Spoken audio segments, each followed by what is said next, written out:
Salut tout le monde, bienvenue dans ce nouveau podcast. J'espère que vous allez bien. C'est le D, David K. Installez-vous confortablement. Prenez votre petit café, votre petit thé chaud de l'hiver et surtout prenez un bon moment devant vous car aujourd'hui on parle d'un sujet décrié par une partie de la communauté et adulé par l'autre. On va parler investissement Pokémon. Mon but à travers ce podcast déjà c'est d'éviter les amalgames, de recentrer un petit peu les choses. Il est vrai que l'investissement est par nature aujourd'hui dans le débat Pokémon lié au scalping.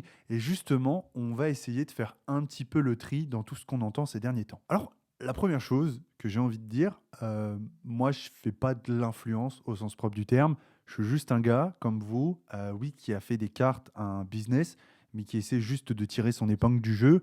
Alors oui, j'investis dans les cartes Pokémon. Et de manière générale, j'investis pas que dans les cartes Pokémon, j'investis dans le TCG. J'ai quelques investissements dans Magic, j'ai quelques investissements nombreux dans Pokémon, dans les cartes ou dans le scellé, et j'ai aussi de nombreux investissements sur Rise TCG, comme vous le savez. Et plus dernièrement, je me suis même laissé tenter un petit peu par One Piece. Après avoir vu l'animé, la sortie en français, je me suis dit ok, pourquoi pas, et je me suis pris 4 displays OP10 en français et je me suis acheté une OP5 parce que OP05 parce que je la trouvais super belle cette fois-ci en anglais.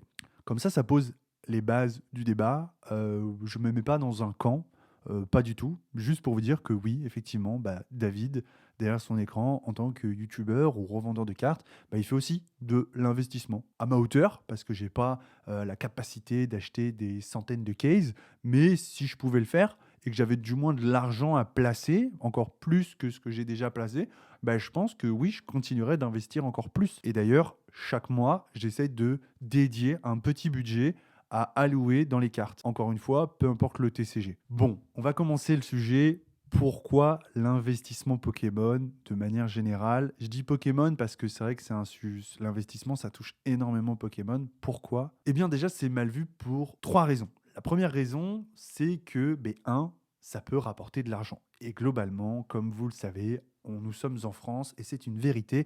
Quand un gars gagne de l'argent, eh bien, c'est mal vu. C'est mal vu parce qu'il le gagne, on va dire, de manière assez simpliste. Il n'a pas été tapé sur des cailloux, n'en déplaise à certains. Il est probablement resté chez lui, il a acheté un coffret et il a gagné de l'argent dessus. Et ça, c'est très mal vu parce que c'est directement lié au scalping. Mais ça, on y reviendra plus tard. Dans un second temps, c'est très mal vu et dans les derniers podcasts que j'ai pu écouter sur Pokémon, il y a quelque chose qui revient beaucoup, c'est un petit peu ces termes de dire en gros, moi je suis un puriste, je suis un vieux de la vieille, j'ai des connaissances sur Pokémon que vous n'avez pas. Mais la vérité, c'est qu'aujourd'hui, pour faire de l'argent avec les cartes, et notamment avec les cartes Pokémon, eh bien, les connaissances n'ont plus de valeur. Et oui, désolé d'en réveiller certains, je sais que ça risque de choquer. Aujourd'hui, avoir les connaissances, c'est beaucoup moins important que d'avoir un réseau. Et j'irais même jusqu'à dire que vous pouvez faire de l'argent avec très peu de connaissances dans Pokémon si vous avez le réseau. Et en troisième point, c'est très mal vu parce qu'on a une flopée de vidéos aussi stupides les unes que les autres, malheureusement, qui pullulent sur les différentes plateformes. Ne vous méprenez pas, je ne fais pas allusion à des vidéos divertissement qui sont là pour divertir et donc ma foi qui vont intéresser le public concerné, ni même les vidéos, j'ai envie de dire, investissement ou du moins une partie. On pourrait dire qu'il y en a une certaine partie qui sont intéressantes. Je fais plus allusion aux vidéos comment devenir riche avec Pokémon qu'on peut voir sur les différents réseaux sociaux comme TikTok, Instagram. Qui aurait cru que Pokémon nous rendrait riches, etc., etc. Ces vidéos qui sont abrutissantes et qui sont remplies de mensonges. Ce n'est pas parce que tu fais un billet que tu es devenu riche sur Pokémon, que tu as bâti une société qui tourne, etc., etc. Mais si vous voulez rentrer plus dans le vif du sujet de ces vidéos qu'on peut voir actuellement, on fera une vidéo et pourquoi pas un débat avec un intervenant. Maintenant, on va essayer un petit peu de voir qui sont les investisseurs légitimes et ceux qui ne le sont pas. C'est un terme que j'aime pas beaucoup parce que moi-même, dans mon arrivée sur Pokémon, certains ont prétendu que je n'étais pas légitime. Et en fait, ce qui m'a plus choqué, c'est pas que tu puisses penser que je suis légitime ou non, c'est l'estime que tu as de toi pour penser, pouvoir dire qui est légitime ou non. Donc c'est pour ça que j'aime pas trop employer ce mot, mais je me mouille un petit peu aujourd'hui et je prends le risque. Pour moi, les gens qui sont légitimes dans l'investissement Pokémon ou dans l'investissement dans le TCG de manière générale sont tous les gens qui croient au TCG, collectionnent, qui ont un attrait particulier pour les cartes. Ce qui va me déranger le plus aujourd'hui dans ça, c'est que il y a beaucoup, j'ai pas la majorité, mais il y a beaucoup de gens aujourd'hui qui ont plus d'attrait pour le TCG et qui viennent investir des sommes, justement, non pas parce qu'ils ont les connaissances, mais parce qu'ils ont le réseau. À ce titre, il y a une vidéo très intéressante sur la chaîne de Card City, une vidéo que j'aurais bien aimé reprendre sur le sujet, qui était notamment sur les Discord, hein, qui sont des Discord de scalping, n'ayons pas peur des mots, qui était très intéressante. Il y avait juste un petit point peut-être que j'aurais voulu clarifier.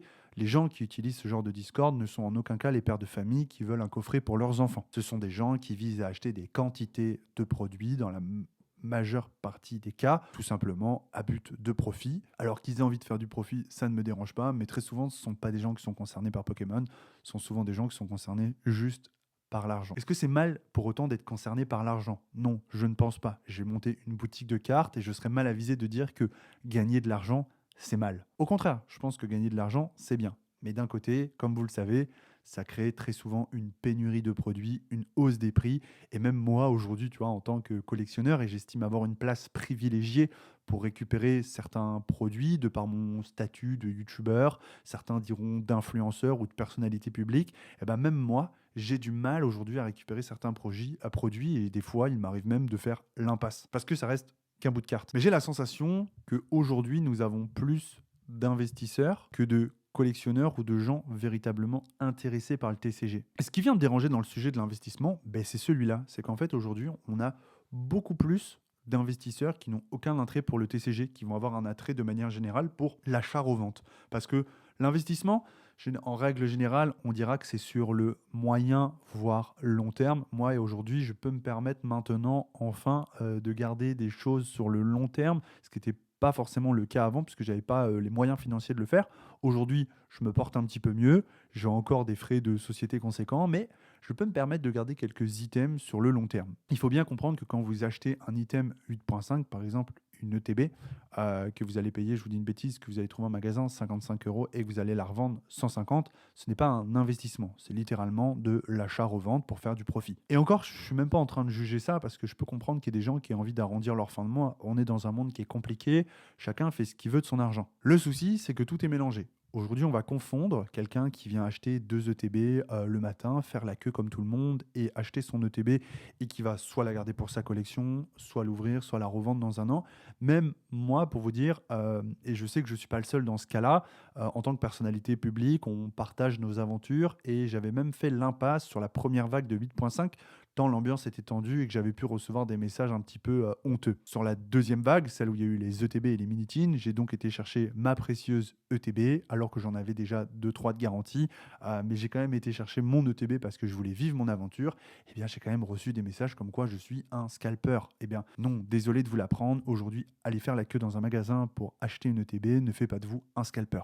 Il faut savoir que le scalping, c'est vraiment une méthode à part entière qui vise à dévaliser des stocks littéralement dans des quantités astronomiques avec pour but de faire du profit. Pourquoi l'investissement Pokémon, c'est mal vu? C'est aussi et encore et toujours car il y a de la rétention de stock. Aujourd'hui, je peux vous le dire, et c'est triste à entendre, n'en déplaise à certains, il y a des centaines de cases de display EB7 qui sont précieusement stockés par un petit groupe de personnes et idem sur un bon nombre de coffrets intéressants. C'est dur à entendre, je sais.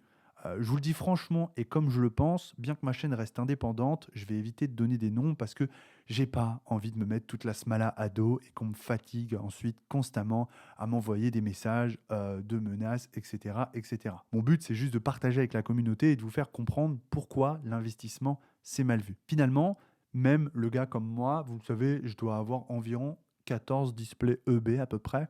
Je les ai même pas toutes. J'ai pas de point de fusion, par exemple, des trucs qu'il faudrait que je récupère, mais qui coûtent tellement cher aujourd'hui. Même moi, par exemple, qui ai 14 displays dans ma collection, et cette collection est aussi un investissement. Littéralement, pour moi, je dirais pas que c'est la même chose, parce que, par exemple, j'ai des cartes signées, sketchées, elles sont à mon nom, donc c'est même pas un investissement. Malgré leur valeur, elles ont une valeur que moi je veux bien leur donner vu qu'elles sont signées à mon nom. Donc ça, on dirait que c'est de la collection pure et dure. Et ensuite, on a tout ce côté où bah, j'ai mon scellé, j'ai mes displays qui sont aujourd'hui dans ma collection, mais qui par définition sont aussi un investissement. Il me reste 3 ou 4 UPC Dracofeu, peut-être même 5, les UPC Dracofeu. Elles sont même pas au coffre, elles sont là, tu vois. Les UPC Dracofeu, au début, je les ai gardées par collectionnite aiguë et aujourd'hui, je sais que ça vaut dans les 400 et quelques euros. Donc, c'est un investissement, que je le veuille ou non.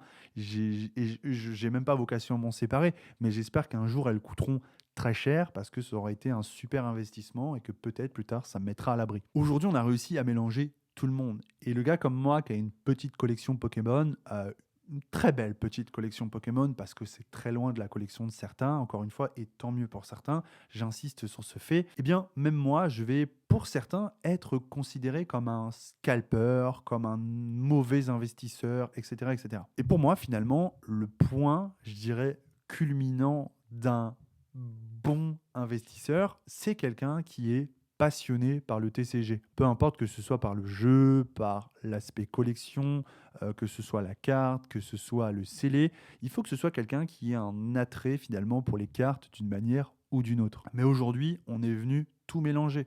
Même un gars comme moi, qui a un super attrait pour les cartes, qui crée du contenu autour de ça, qui a créé une boutique autour de ça, eh bien, pour certains, ce sera mal vu. Au-delà des amalgames, on a aussi des gens, une catégorie de personnes qui ont un esprit extrêmement fermé. Pour eux, les cartes, c'est uniquement fait pour être ouvert et rangé dans un classeur. Pour d'autres, c'est fait pour être uniquement ouvert et joué. Tu sais, on a ce truc de dire, moi j'ai toujours dit par exemple demain, moi je respecte tout le monde, je respecte toutes les religions, tous les horizons. J'ai aucun souci avec le fait que tu aies des croyances différentes des miennes, mais n'essaye pas de me les imposer. Et finalement, Bella, c'est un petit peu pareil.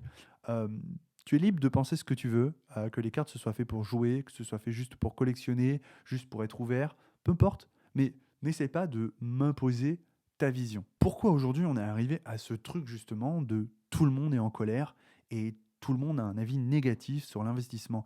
C'est tout simplement parce qu'il y a une pénurie, qu'on a une offre et une demande qui est très compliquée. On a une offre qui est supérieure à la demande, donc on ne trouve plus des produits. On a une UPC 8.5 qui est sur le point d'arriver au vu des photos qu'on a vues et on sait d'ores et déjà que ça va être la guerre. On a pu voir des pratiques commerciales sur cette édition qui étaient quand même un peu laborieuses. On les a un petit peu mises en avant. C'est vrai que ça a fait des vagues, mais sans vouloir remettre de l'huile sur le feu, encore aujourd'hui, quand je vais sur les plateformes de vente, je vois des vendeurs pro lancer des cases de TB et qui vous disent qu'ils ont racheté ça dans des collections alors qu'ils ont 20 cases de TB dans la soirée et pendant une semaine, ils vont passer tous les soirs 10 cases de TB. Donc à la fin de la semaine, ils ont écoulé 100 cases quasiment pour certains et ils vous disent non, non, mais c'était des rachats de collection. Non, en fait, non. Donc il y a ce côté aujourd'hui où c'est devenu très compliqué parce qu'il n'y a plus forcément de demi-mesure. On confond un petit peu qui est qui. On confond vendeur particulier qui va faire un petit profit. On confond le vendeur particulier qui, lui, par exemple, a des contacts et va récupérer 100 ETB. Et là, effectivement, voilà, mais en même temps, qui le ferait pas? On confond le vendeur professionnel qui a eu que 10 ETB et qui finalement avait fait 20 préco, donc va se retrouver sur Pokécop pour essayer d'en choper 10 autres parce qu'il veut fournir sa communauté. On le confond avec cet autre particulier qui, lui, est sur Pokécop pour choper 50 trucs. Enfin, en fait, tout est mélangé, tout n'est qu'amalgame. Et finalement, c'est très compliqué de démêler le vrai du faux. Et aujourd'hui, j'en appelle finalement au bon sens de chacun. Est-ce qu'on n'est pas rentré dans cet arc où aujourd'hui tu connais la méta? Tu vois, c'est un peu ça. Tu sais comment ça fonctionne. Tu vois, on n'a pas besoin de t'expliquer comment ça fonctionne. Tu le sais qu'à la sortie, il y a très peu de chances que tu trouves l'item. Et finalement, je vais reprendre un terme que disait Namso. Est-ce que à un moment, c'est pas la sélection naturelle? Est-ce que si tu restes chez toi en attendant de trouver ton UPC sur Amazon à 55 euros, et c'est tout ce que je te souhaite, hein, finalement, de pouvoir toucher ton UPC à 55 euros, enfin ton ETB, pardon, ou ton UPC à 115, est-ce que c'est pas se tirer une balle dans le pied finalement et faire une croix sur l'item que tu aurais pu avoir? Et en même temps, est-ce que ça fait de toi quelqu'un de cool quand on voit, alors moi je suis dans une petite ville, donc il n'y a pas trop de débordement, on va dire, du moins par rapport à ce que j'ai vu sur certaines vidéos internet, on va dire que c'est très tranquille. C'est compliqué. Aujourd'hui, on est dans le TCG et on n'a plus cette accessibilité facile aux produits. Comme je l'ai dit dans un précédent podcast, et je maintiens mes propos, bonjour la naïveté, quand j'entends ils ont reprint, les scalpers vont s'arrêter, s'il vous plaît.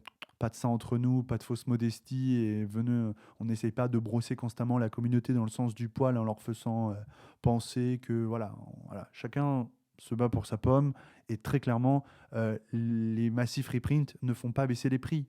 Ça, on l'a déjà vu. Pourquoi? Parce que quand il y a eu massif reprint, restock de B7, ça n'a rien changé. Ça a fait chuter le prix de la display pendant 2 semaines. Et aujourd'hui, regardez le prix d'une display B7. Je crois qu'on est quasiment à 1 000 euros. Et je sais de source sûre qu'il y a des pièces remplies de cases de display. Donc c'est terrible, c'est terrible. Voilà, c'est ça. Maintenant, essayons peut-être de faire avancer le débat. Pour moi, la conclusion de ce podcast, c'est que investir dans Pokémon, c'est pas mal. Investir dans le TCG, c'est pas quelque chose de mal parce qu'il y a des TCG qui ont besoin d'investisseurs et de grosses baleines, comme on les appelle. Je vous prends l'exemple de Rise. Sur Rise, on a quelques grosses baleines, on a des gens qui ont du budget. Et ces gens-là, je vous le dis clairement, ils font tourner une grosse partie de l'économie et permettent à des boutiques comme les miennes de proposer des cartes à l'unité, de proposer du rachat de collection et de tenir tout au long de l'année. Donc, qu'il y ait des investisseurs, c'est pas une mauvaise chose, très clairement. Ça permet à une majeure partie des TCG de tenir le choc.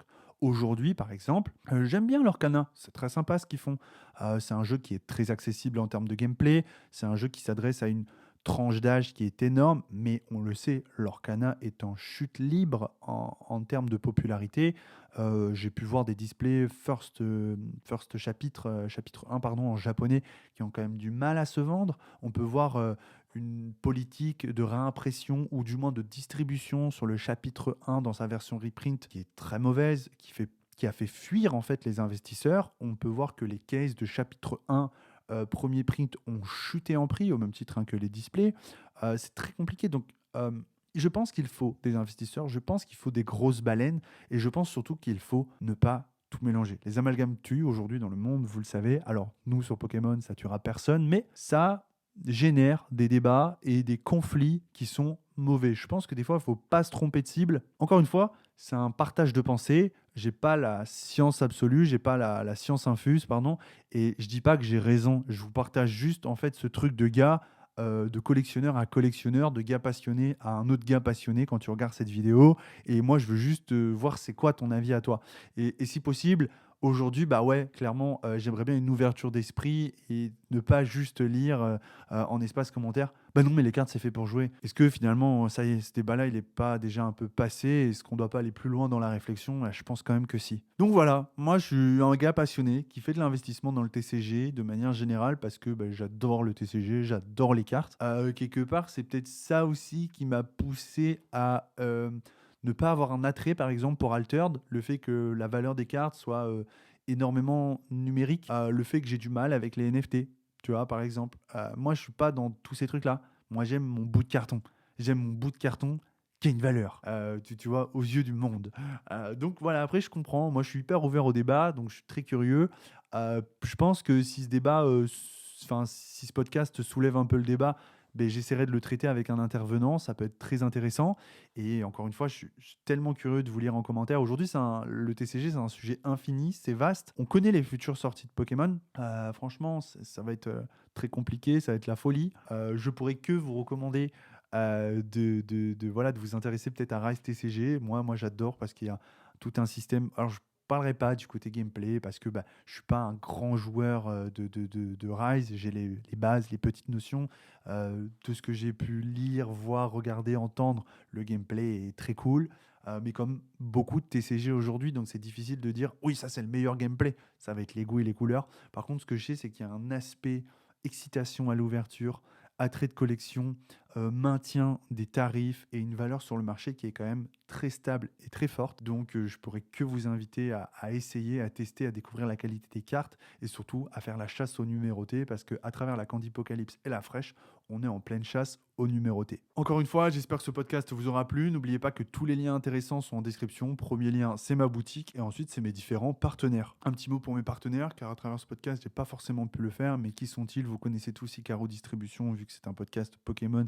Et encore une fois, je vous recommande d'aller chez eux pour votre Pokémon, tout simplement parce que c'est la fiabilité et le sérieux même. Voilà, je collabore avec eux avec grand plaisir. Vous avez depuis peu Magic Franco qui me permet de faire des ouvertures Magic sur la chaîne et qui ont des années d'expérience, chez qui je commandais des cartes à l'unité de gobelins qui me soutiennent dans mon aventure Magic qui a redébuté et vous avez 5% avec le code DavidK. Et bien sûr, mon partenaire emblématique de la chaîne, le plus vieux, Tyrannobox, pour protéger muy caliente, muy bien votre collection et la mettre en avant à travers des classeurs ou des protections en plexiglas.